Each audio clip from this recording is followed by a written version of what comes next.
There's a waterfall right outside my door because it's raining so hard. It's kind of amazing. So I wanted to talk about what I see as shadow. Why do I want to talk about this? Because for whatever reason, I've been able to see shadow since I was a child. And it took me a really long time to realize that other people didn't see what I saw. Therefore, you can say that my perspective on reality is unique because I have an ability to see what other people cannot see. And sometimes people ask me, like, how do you see this? What do you see? It's very hard to explain because if you live in a world where no one can smell, so there's no concept of smelling, no one smells, there's no words to describe that, but it turns out you can smell. How do you describe what you sense to other people? If you say something like, oh, someone's brewing coffee next door, and people are like, how do you know that? What do you say? Especially if for the longest time you didn't realize that other people didn't have the sense. So I would really like to talk about shadow from my personal perspective, that obviously you can take or leave. And this is different than the psychological perspective, especially the Jungian perspective. I really want to put this out in the world because I think there are so many misconceptions around shadow that it can really hurt you in your healing process if you take on this idea, this preconceived notion that came from before. If you read about it in a book, if you studied it, if your teacher or your therapist told you about it, most likely it's not from your intuition. And understanding what shadow is has a lot to do with your intuition. So if you want to be in your intuition, then it's really important to not think. So I'm going to ask you to remove any preconceived ideas you have of shadow. And if you choose to listen to this, then just listen to it with literally like an empty brain. Because if there's stuff in your brain, then you can't receive. And intuition is about receiving. So let's be in our intuitions. All right, so if you think of shadow, then you must have ego. In my opinion, ego and shadow are literally opposites. Ego does not get formed until you are a child. So when you're born, you have no ego, right? And then what I see is that you have some kind of trauma and then you start to form your ego. And usually by the time that you're 3 years old, your ego starts to have already been formed. And by the time you're 7, your ego is like, good to go. Now you have your mask that you may wear for the rest of your life well into adulthood, unless you do shadow work or you do healing work or something like that.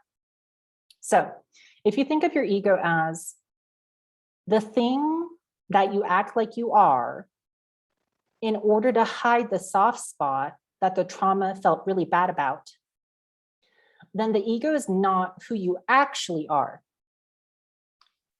The ego is a response to trauma, and therefore it is just like a on-the-spot immediate reaction. And if your trauma was, let's say, there was a lot of violence in the home and you were given a lot of shame, like you were never good enough and you were scared, that's a big trauma. And so your ego is going to form around that to protect you from that kind of vibration. So in many ways, your ego is related to that vibration. So your ego is related to the idea that shame is present, shame is real, violence is present, violence is real. And therefore, your ego will probably have a lot of fear attached. You might be a little bit terrorized about life. You might be terrorized to be seen. You might be terrorized to be seen as making a mistake or something like that, because maybe when you were young, that meant your life was literally, your physical life was in danger. So your ego is stuck in time, it's stuck in trauma, and in my opinion, it's quite dumb. It doesn't know very much. All it knows is some kind of reactive, instinctual thing that the psyche of like a 3-year-old created.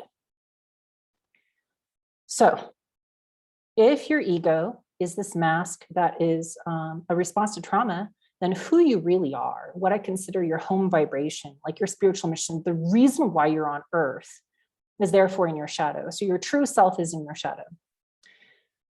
And your ego is your false self. And many people think that they are their egos, right? And when they're healing honestly, I have no idea what they think they're doing. Like, what do you think you're doing when you're healing? I'm serious. Like, what is your personal definition of healing? And since so many people like to think that they're healing, what they're doing is they're masturbating their ego.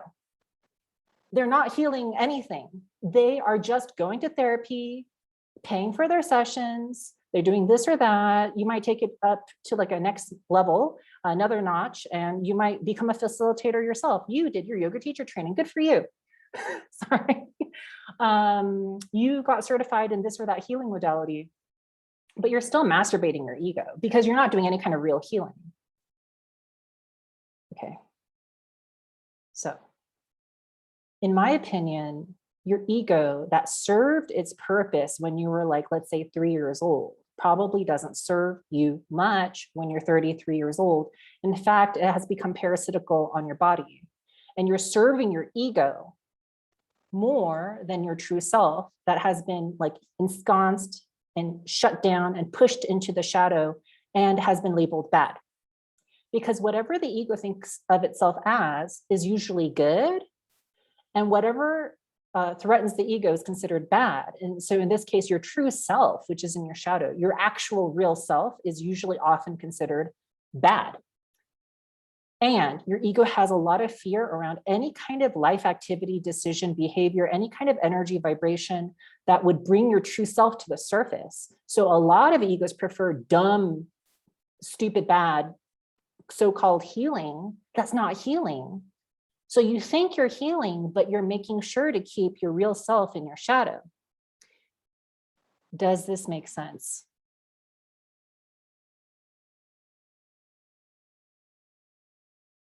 The problem for a lot of people is they have no idea how to even not do their ego thing.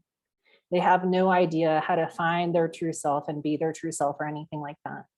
And like I said at the top of this talk, your intuition helps you access your shadow. Your intuition helps you naturally heal. And your true self is the intuitive one. And you probably know that if you're in your mind and you're thinking, that's your ego.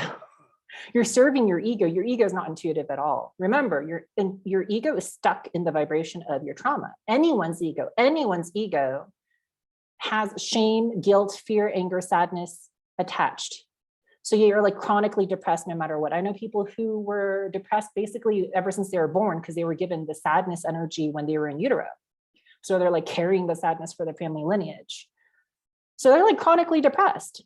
No matter what kind of therapy they go to, unless they really look at this thing in their shadow, which is who their true self is, and they start to honor that instead, if they stay in their ego, which has been infected by sadness and depression. So if they stay in their ego and through that infected ego, keep doing whatever healing that ego feels comfortable with, do you see that they're going to avoid for the rest of their lives anything that relieves them of that sadness? Because energy can be moved out of the body like that, sometimes really quickly. You just have to be ready for it. So in my opinion, what is healing? There are many ways to look at this. One way, a very simple way, is that you mother yourself better than how your own mother mothered you. So many people mother themselves not so great, right? And they make not so good decisions for themselves, and they have these like addictions to all kinds of things from, they look like surface level things. It might look like food, substances, social media, overwork, bad relationships. It looks like that, but really what they're addicted to is that frequency that their ego was formed in. So the person who was formed their ego out of shame, then they're just going to find things to keep giving them shame. And it doesn't matter what those things are. Like seriously, it really doesn't matter. Just based on your life circumstances, one person whose ego was formed around shame might do junk food. Another person whose ego was formed around shame might cut themselves. Another person whose ego was formed around shame might always make themselves like the the obsequious beta person who's like helping the person around them create their reality. And they always act like, oh my God, I'm so sorry, I'm so sorry. You know, they act like you're gonna hit them.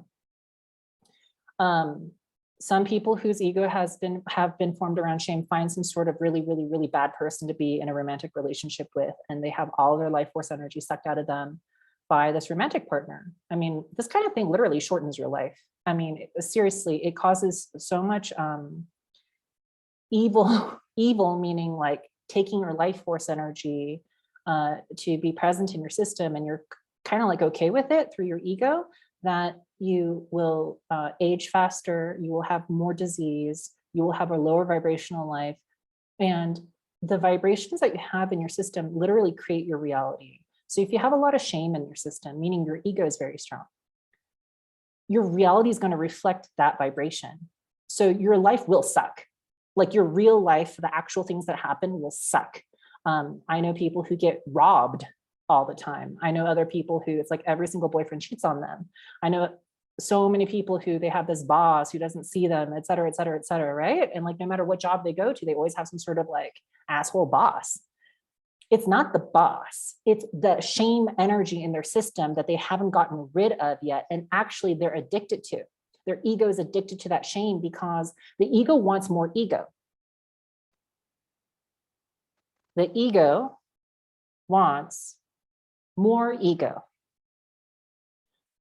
So if the ego instinctively knows that it exists because of shame, it will create life circumstances for you where you just feel more shame attacks and you go, wow, my ego is real, right? It's doing its job.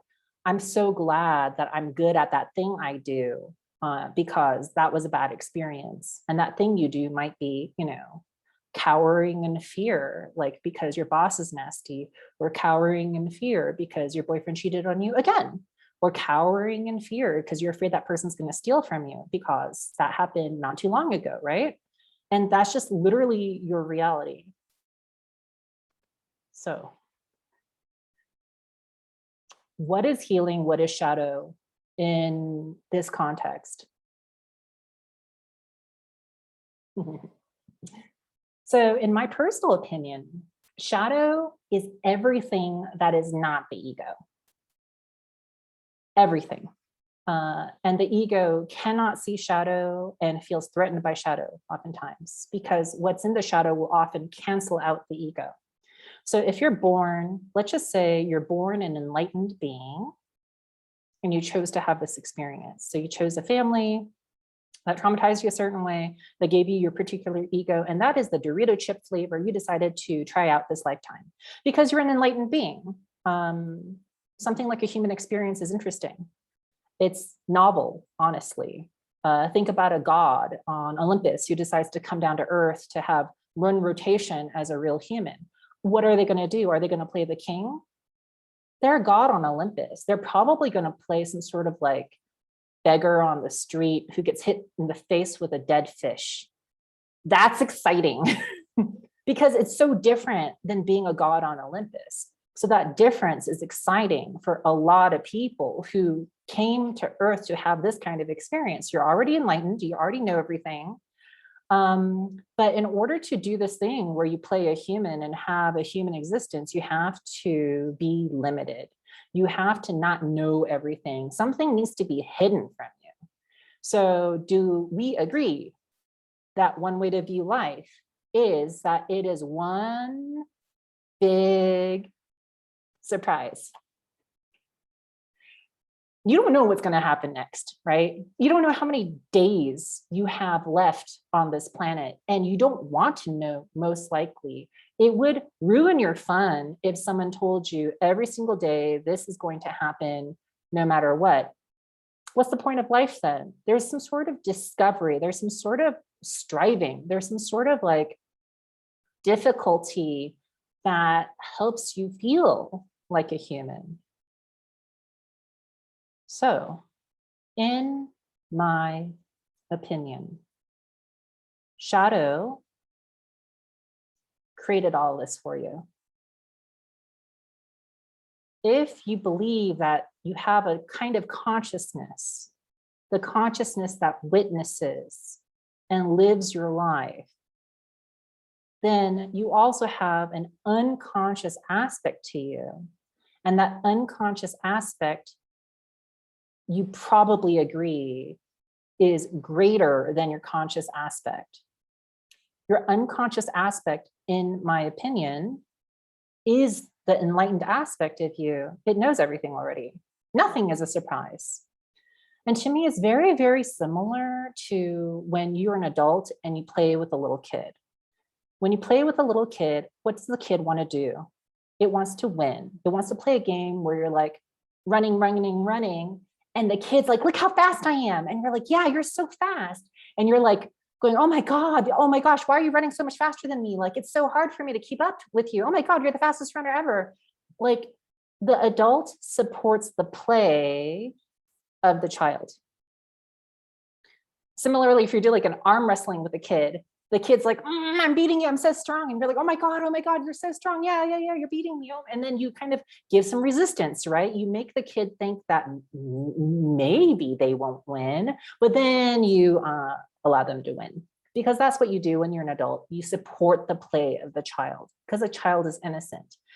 And it would be, in quotation marks, evil, right? To assert your brute force power that you have available to you and beat them at every foot race and win at every arm wrestling thing and be like, ha, I beat you, I'm better than you. That's not fun. It might be true, but it's not fun. And that's the thing. Shadow knows the truth. Shadow knows who you really are. Shadow knows your true self. The true self, I said, is your home frequency that was pushed into your shadow as you do this ego thing, right? Your ego does not want to know the true self. It's really scary because the true self will cancel out the ego and make the ego die, make the ego disappear. The shadow will hold your power and your true self for you for as long as you want. And it's going to play dumb and eat the cost of anything the ego decides to do.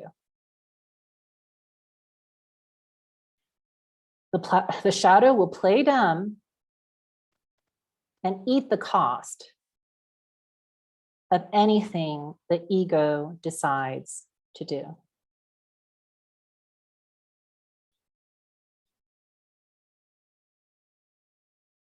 So if the ego is like, I'm going to do a mile foot race. I'm the baby, you're the adult. The adult has to do the mile-long foot race, even if it's not that fun. It's fun for the ego, right? The child in this case. The ego will support the child to the end because the ego can take it. And that's what we do. We abuse the shadow. Wait, what did I just say? I think I misspoke, which is really interesting. Let's say that again. The ego is the child, the shadow is the adult. The ego does whatever it wants, correct? All the addictions I talked about earlier, the addictions that are not addictions to things, they are addictions to frequencies. And whatever behavior you have that supports that frequency, don't get stuck on the behavior. This is why I really don't like it when people go, oh, I'm addicted to alcohol. No, you're not. You're addicted to shame and anger. I guarantee it. Those are two frequencies that are highly associated with alcohol. So you're not addicted to the substance. Get off the substance.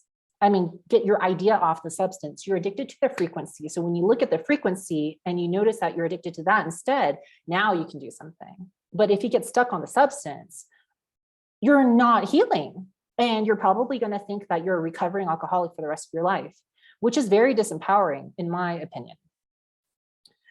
So you have all these addictions that serve the ego. The ego plays its game of whatever it wants. And it's probably very, very painful, not just for the ego, but for the shadow, because the shadow will support the ego no matter what, to the death. So if you want to do this like pretend healing thing for the rest of your life, your shadow will eat the cost. Your shadow will support you. And if you want to not be your true self for the rest of your life, your shadow will keep your true self for you, hidden for you.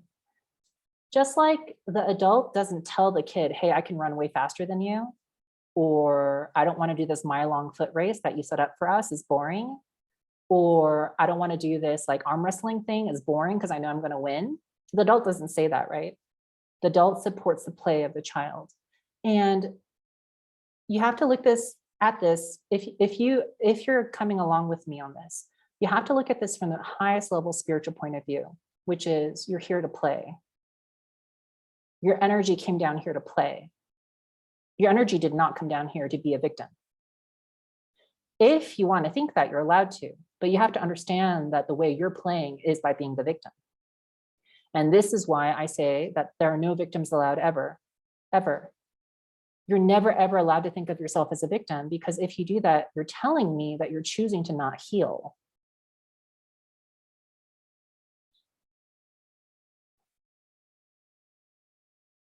Just a second.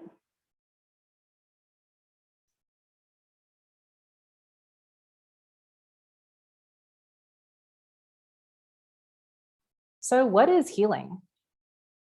To me, because I see shadow, and that is just a part of my built-in worldview, it's literally how I perceive the world in front of me. I see the shadow in it. I don't think healing is going to some kind of practitioner or therapist weekly for years. If you're doing that, most likely you should have been referred out to someone who can better help you with your issue. I'm serious. Healing does not, just a second.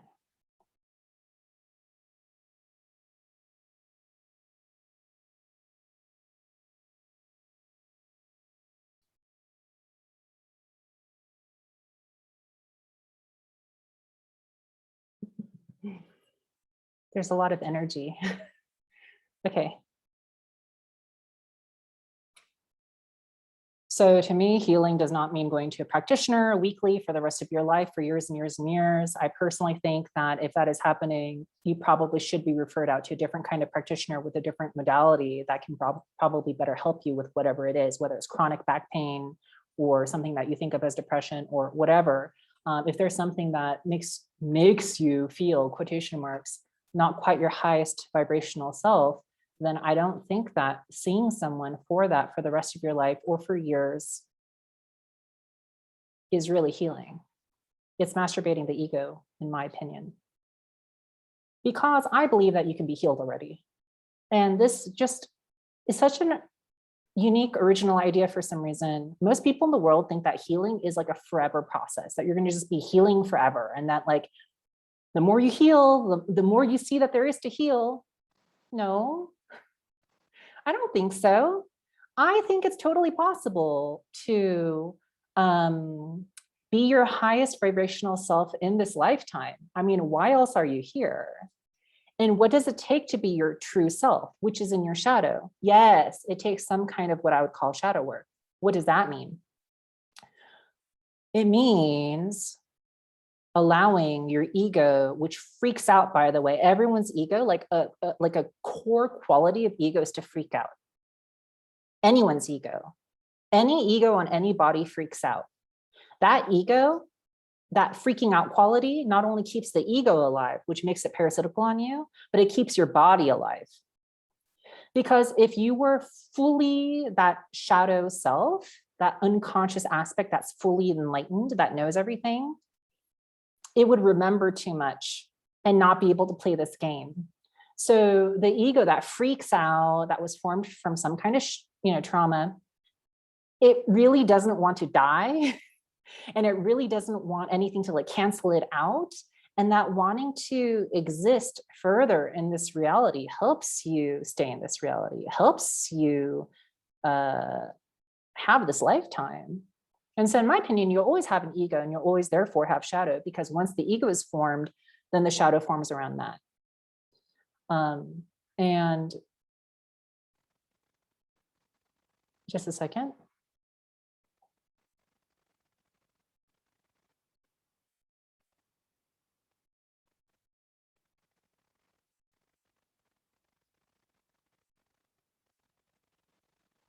So you probably have to do some kind, this won't apply to every single person in the world, but this is like a very generic archetype, you probably do have to do some kind of traditional style healing work with practitioners, with sessions, this kind of thing, to help your physical body be comfortable enough to allow some kind of ego freak out that you don't give into as your addiction. When you allow for some of that ego freak out and you allow your intuition, which means you can't be in your mind, ego lives in the mind. So you have to be in your intuition, which is more your true self, right? Your true frequency is the frequency of shadow. When you're in your intuition, then you can see what comes up in your shadow. There's a lot of things in your shadow. Like everything that's not your ego is your shadow. So basically all of who you are is shadow. You're mostly shadow and shadow is truth and ego is a lie. So I don't understand this thing out there where people are like, oh my God, my shadow self is so scary. Shadow work is so scary. Like, no, your ego is fucking scary. Your ego is like bad, is a parasite on your body and keeps you from really, really healing. So I don't understand this thing where people think of shadow or shadow work or have this idea of something like a shadow self. Like, what do you mean by that? What do you mean by that? To me, when you use your intuition, just allow your ego to freak out a little bit without giving into it. Then you can see what comes up. The truth comes up. Your true safety comes up. Your fundamental safety in life comes up, right? Your ego doesn't feel safe. Your shadow feels totally safe. Why? Because your shadow created all this for you. Like literally the leaves you see walking down the street were created by your shadow. This is an illusion. This is an illusion which your shadow created for you. But you don't want to know about every single leaf you're looking at walking down the street. You want it to be a pleasant surprise. So your shadow serves your ego. Anyway, so you allow your ego to freak out a little bit. You go into your intuition, you see what comes up in your shadow, which is the truth. All your power is in your shadow. Your ego is disempowered, correct? And does weird stuff. All your power is in your shadow. And when you allow it to come up, then you can start to integrate it into your ego. So this requires some kind of ego death, because the more you see the truth, the more you realize how much of your ego is a lie. And you also realize how many choices you had that you weren't taking. You also realize how shitty your life has been because of the reality you created, because of the addiction to the shame or the guilt or whatever you have that formed your ego to begin with, that you're like, oh shit, I created my own reality. Like literally, because this is an illusion. So what is healing? To me, healing is almost like a byproduct of doing the shadow work. And the shadow work, in my opinion, is a spiritual exercise, because you're choosing to not believe in the ego, which is false. And you can tell in your body that it's false. And you're honoring yourself by honoring the shadow and the truth in the shadow, because it's true. So you're being true to yourself. I think being true to yourself is a very honorable thing for a human to take on in this lifetime, in this reality. And to me, it's a spiritual endeavor, because you have to have a tremendous amount of discipline and lots and lots and lots and lots of boundaries. So all these kind of interplay, looking at your shadow, integrating what comes up in your shadow back into your ego. So your ego has to have some kind of ego death, has to realize it was the bad guy this whole effing time, right? I really don't understand out there this idea of like a shadow self being the bad guy. Do you see how your ego is the one who's been ruining everything this whole time anyway? And it's okay, because that's the whole setup. The whole setup is that you're the god on Olympus who came down to earth to have a human lifestyle, right? So if you come down to earth remembering that you're the god on Olympus, you won't have a human lifestyle. So you need to have probably the shittiest human lifestyle in order to have the most human lifestyle, if that makes sense. So you're there on the street, someone hits you on the face with a dead fish and you feel like crap. That's really exciting for a god who just came down from Olympus. That's a very novel experience. And I would say that part of the human experience is story. So you start off with that. You start off with your enlightened God on Olympus self, come down to earth, decide to have a human experience, choose some family to traumatize you a particular kind of way, develop your ego. Now your ego is this false self that you go through life with. You can keep it forever and just die completely asleep, which is most people. Or you can choose to go on a spiritual path. The spiritual path dictated to you by your own intuition. The spiritual path of honoring your own shadow, because everyone has a different frequency. Therefore, everyone in their intuition will have a different kind of spirituality that is endemic to them. Everyone's spirituality will make sense to them because their frequency is different from everyone else's. And in order to discover this spirituality that makes sense to you, you have to do the shadow work. So in this story of your life, where you're the hero on a hero's journey, excavating your shadow, finding the truth, allowing your ego to die, allowing yourself to be reborn as more your true self. And this is going to happen again and again and again and again. Like these ego deaths keep happening. The more you kind of like refine and cultivate the true self, don't cover it up with weird stuff. Don't project onto it from the ego, right? Don't be mistaken thinking that your ego is good and your shadow is bad. You really realize it's the opposite. And you start to, like the difference between the ego and shadow isn't so great anymore. I mean, that is integration, right? These two sides kind of like come together. When you do that, which is again, a spiritual practice that requires discipline and boundaries, it requires so much discipline. You get this reward of your life not being shitty anymore. You actually love yourself. You really love yourself, and your inner child is like the most important thing to you. You have excellent boundaries. You have excellent intuition. You completely trust yourself. You know you're an honorable person. You trust yourself. You trust your choices. If you say you're going to do something, you do it. You don't make promises you cannot keep. You don't lie like that, you know? And you also self-report in a way that's accurate. You don't lie like that either. You're a safe person to be around, and your life actually starts to become actually exciting because you're in your power. This is healing, right? This is healing when you're your true self and you feel safe. So I touched on a lot of things here. I was talking about how if you're healing, what do you think you're doing?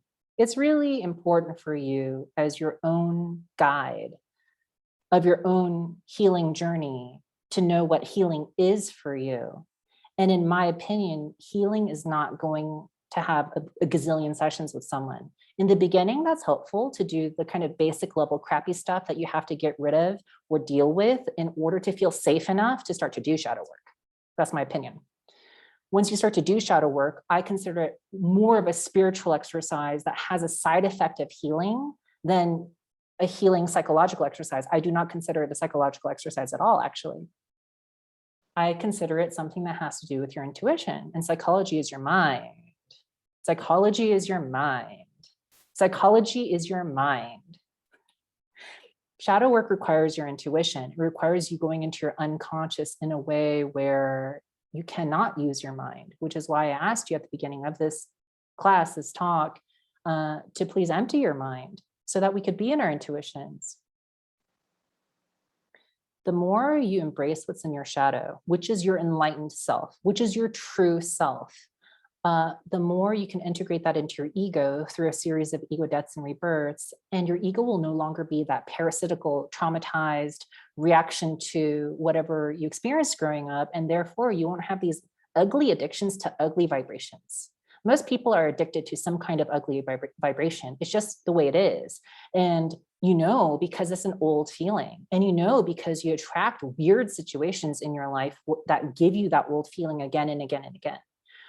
So when you do the shadow work, you become closer and closer to your enlightened self. And I would say that one way, not the only way, but one way to look at shadow work is a spiritual discipline whose endpoint is enlightenment. So imagine you're that god from Olympus who came down and successfully forgot that they were a god on Olympus, right? Deep down inside, they have some sort of feeling, of course, right? They have resonances in their lives, right? But like they were told from birth, being born into, you know, like let's say a fishmonger's house, that they're poor, they're destitute, they're dumb, and they won't amount much to life, and they're completely disempowered in the society. So you actually think that you're the god on Olympus who actually thinks that because you forgot. Your life story is to go through life, do what I consider this shadow work, which is a spiritual practice, to find yourself all over again. And when you integrate, you're like, oh shit, I'm a god on Olympus. And I remember I came down here to pretend to be a beggar. I remember. And from that place, you see yourself all over again. Does that make sense? That the god can't see themselves. Through this point of the human, they appreciate themselves and they love themselves all over again. Does that make sense? I think a lot of parents feel this when they have their children, this new level of love, how much they love their children, right? It brings something out of them that's just not possible with any other kind of relationship. And when you have children, I think a lot of people experience some kind of appreciation for their own parents that they weren't able to have before. So it's this new experience that allows you to have a new view on things that had already happened before. This is my personal take on what reality is, to be honest. This take comes from my psychic ability and my ability to see shadow. This comes from years and years of categorizing data from my personal experiences, and also giving tons of psychic readings to people where I saw a lot of people's shadows, and I saw the same story again and again and again and again and again. And if this resonates with you, then perhaps this, let's say, yeah, you can call it a kind of spirituality or a kind of take on reality, or at least, at the very least, my definition of shadow. If that resonates with you, then probably this is very close to your spiritual mission, your frequency, your true self. And I just want to say, heal already. You can do it. There's no reason to be stuck behind. And the only reason people do that is an unconscious need to keep their ego alive. So if you're willing to embrace that ego death and rebirth, you can be healed already and have a fantastic life that literally feels magical, where you remember your power, you're in it, you feel it, you use it, and you just love yourself. Okay, thank you for listening. That was fun. I'll see you next time. Bye.